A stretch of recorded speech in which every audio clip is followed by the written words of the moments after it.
Okay, चलिए दोस्तों, अब हम नेक्स्ट फंडामेंटल राइट यानी मूल अधिकार, स्वतंत्रता का अधिकार है, राइट टू फ्रीडम्स, जिसके बारे में जानेंगे, जो कि अनुच्छेद 19 से लेकर 22 तक आता है। इसके बारे में हम डिस्कस करते हैं। ठीक है, चलिए।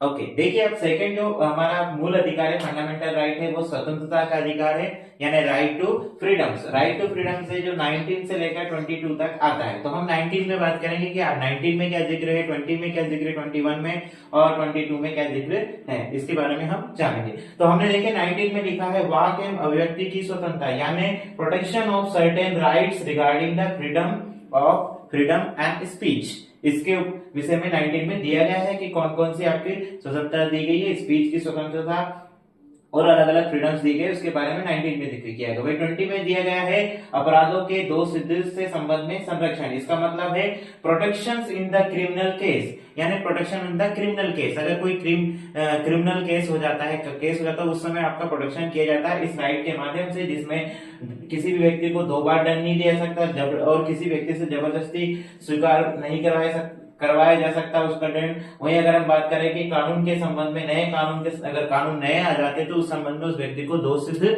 नहीं किया जा सकता है, जो किसके अंतर्गत दिया गया है, आर्टिकल 20 के अंतर्गत दिया गया है। वही 21 में दिया गया है प्राण एवं दैहिक स्वतंत्रता का संरक्षण, जिसमें बोला गया है right to life and personal liberty. Right to life and personal liberty जो कि आपके 21 में दिया गया है। 21 में दिया गया है 22 के बाद 21 के बाद 22 में दिया गया है गिरफ्तारी और निरोध से संबंधित संरक्षण, यानी protection of right arrested person. अगर कोई व्यक्ति अरेस्टेड कर लिया जाता है तो उस समय संबंध में कुछ राइट्स दिए गए, जिसमें कि अवैध उसका कारण जानने का अधिकार, उस व्यक्ति को अरेस्ट क्यों किया गया है, अपना वकील करने का अधिकार है और अपने वकील से मिलने का अधिकार है।